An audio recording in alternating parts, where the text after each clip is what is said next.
Ferndale is a little town well off the beaten path on the lost coast of Northern California.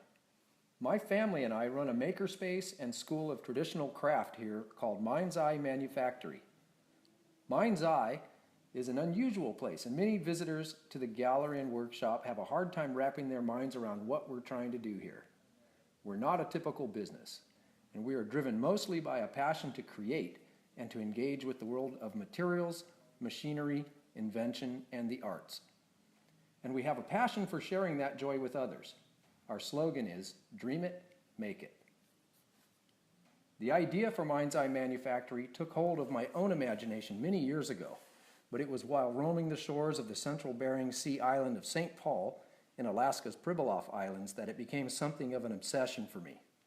The dream of Mind's Eye Manufactory came in large part from a longing to make a home for the skinboat pursuits of my friends in the Pribilofs and Aleutian Islands. I had been living and working alongside the Ununga community for several years, pursuing what I now think of as my life's work, exploring the ancient craft of building and paddling traditional Ununga skinboats. Ultimately, the most important part of that work is leaving that technology in place for the future generations of Ununga people. Called Ikya by their Ununga inventors, these sophisticated and seaworthy vessels were developed over a period of thousands of years, the knowledge being passed orally from generation to generation, until the arrival of Russian explorers in the 1700s brought turmoil and disruption to the Ununga way of life.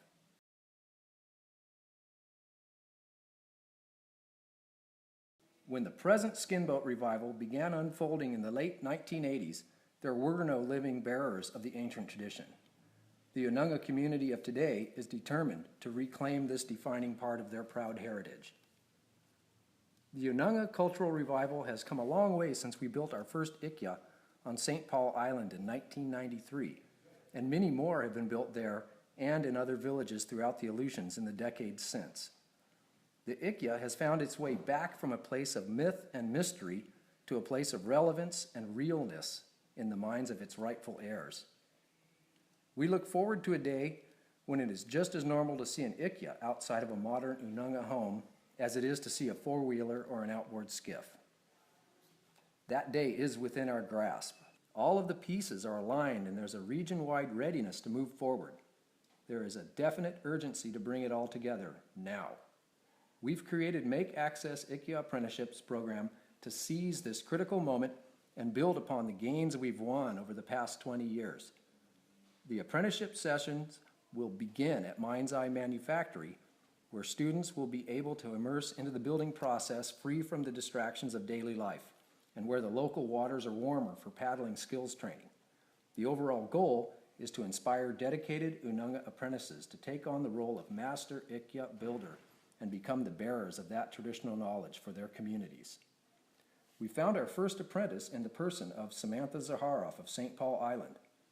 Sam is a strong-minded young Ununga woman, a traditional dancer, a Gulf War veteran, and a mother of a young son who she hopes will grow up with traditional Ununga values. She's already completed one Ikya with me in the spring of 2013 and is now eager to immerse further and become St. Paul's Master Builder Teacher. This is a community project in the most real sense.